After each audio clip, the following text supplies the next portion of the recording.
أعوذ بالله من الشيطان الرجيم بسم الله الرحمن الرحيم نحمده ونصلي على رسول الكريم اللهم صل على سيدنا محمد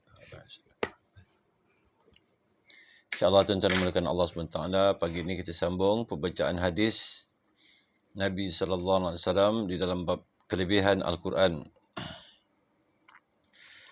Sayyidina Ubay bin Ka'ab radhiyallahu an berkata, Rasulullah SAW bersabda kepada saya, wahai Abu Munzir, ya ini ialah panggilan untuk Sayyidina Ubay bin Ka'ab radhiyallahu an. Adakah kamu tahu ayat yang paling agung dalam kitab Allah SWT yang ada di sisimu? Saya menjawab, Allah SWT dan Rasulnya lebih mengetahui. Baginda SAW bertanya lagi, wahai Abu Munzir, adakah kamu tahu ayat yang paling agung dalam kitab Allah SWT yang ada di sisi kamu? Saya pun menjawab, ayat kursi, Allahu la ilaha illahu al-hayyul qayyum. Baginda SAW menepuk dada saya, iaitu seolah-olah mengucapkan syabas ke atas jawapan saya. Lalu bersabda, tahniah di atas ilmu kamu, wahai Abu Munzir. Masya Allah. Hadis riwayat Muslim. Dalam satu riwayat yang lain, Baginda SAW bersabda tentang ayat kursi, demi zat yang nyawaku berada dalam genggamannya. Sesungguhnya ayat itu mempunyai satu lidah dan dua bibir, sentiasa memuji-muji kesucian Allah SWT di kaki arash. Allah.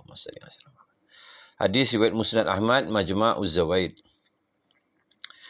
Sayyidina Abu Hurairah radhiyallahu an berkata, Rasulullah sallallahu alaihi wasallam sabda, bagi setiap sesuatu ada puncak, iaitu yang merupakan tempat yang paling tinggi, dan puncak bagi Al-Quran ialah surah Al-Baqarah. Dan di dalamnya terdapat satu ayat yang merupakan penghulu bagi seluruh ayat Al-Quran, iaitu ayat kursi. Allahumma salli. Hadis riwayat Tirmizi.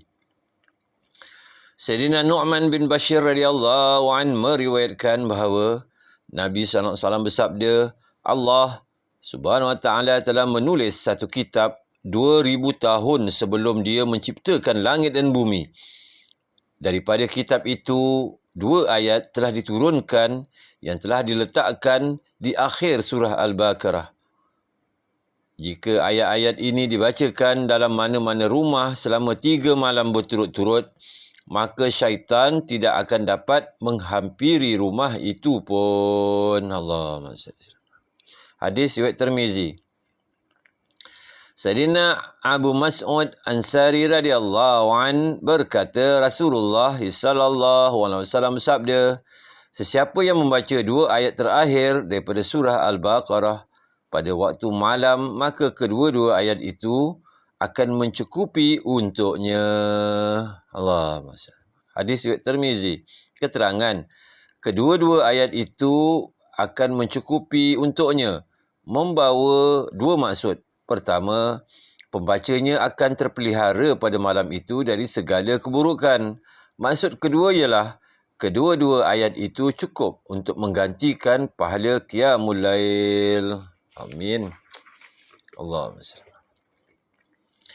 Sayyidina Fadalah bin Ubaid dan Sayyidina Tamim Dari radhiyallahu an meriwayatkan bahawa Nabi SAW bersabda, sesiapa yang membaca 10 ayat pada satu malam, maka akan ditulis untuknya 1 kintar. Sedangkan 1 kintar lebih baik daripada dunia dan segala isinya. Allahumma subhanallah. Hadis riwayat Tabrani, Majma'uz Zawaid.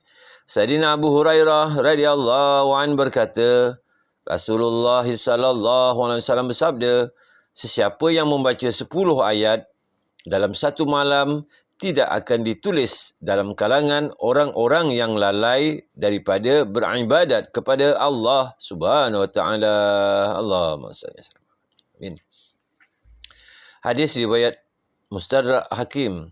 Sayyidina Abu Hurairah radhiyallahu an meriwayatkan bahawa Rasulullah sallallahu alaihi wasallam bersabda, sesiapa yang membaca 100 ayat daripada Al-Quran pada satu malam, maka akan ditulis daripada kalangan orang-orang yang beribadat pada malam itu.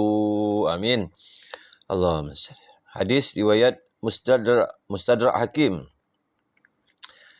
Sayyidina Abu Musa radhiyallahu an berkata, Rasulullah sallallahu alaihi wasallam bersabda, sesungguhnya aku mengenali suara teman-teman Safar kabilah Asy'ari membaca Al-Quran ketika mereka pulang ke rumah daripada kerja mereka pada waktu malam, dan juga aku mengenali rumah-rumah mereka daripada suara-suara mereka membaca Al-Quran, walaupun aku tidak melihat mereka masuk ke rumah-rumah mereka pada waktu siang. Allah.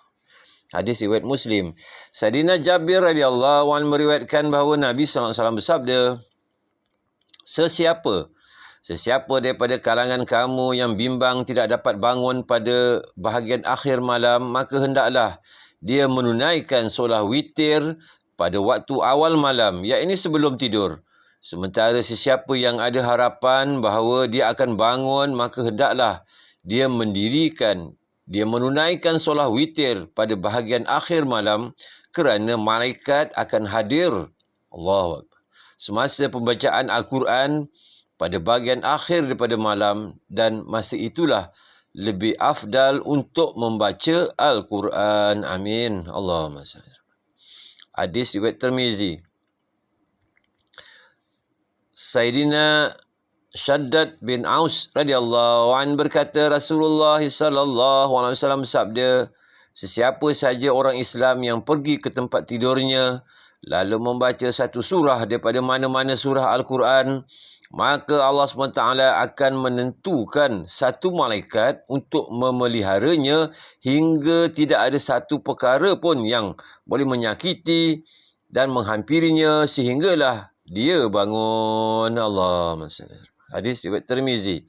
Sayyidina Wasilah bin Asqa radhiyallahu anhu meriwayatkan bahawa Nabi sallallahu alaihi wasallam bersabda, aku telah dikurniakan 7 surah permulaan Al-Quran sebagai ganti kepada Taurat, dan aku dikurniakan Mi'in, iaitu 11 surah selepasnya sebagai ganti kepada Zabur, dan aku dikurniakan Mathani, iaitu 20 surah selepasnya sebagai ganti Injil, dan surah-surah selepasnya sehingga tamat Al-Quran yang dikenali sebagai Mufassal dikurniakan khusus untukku. Hadis riwayat Musnad Ahmad.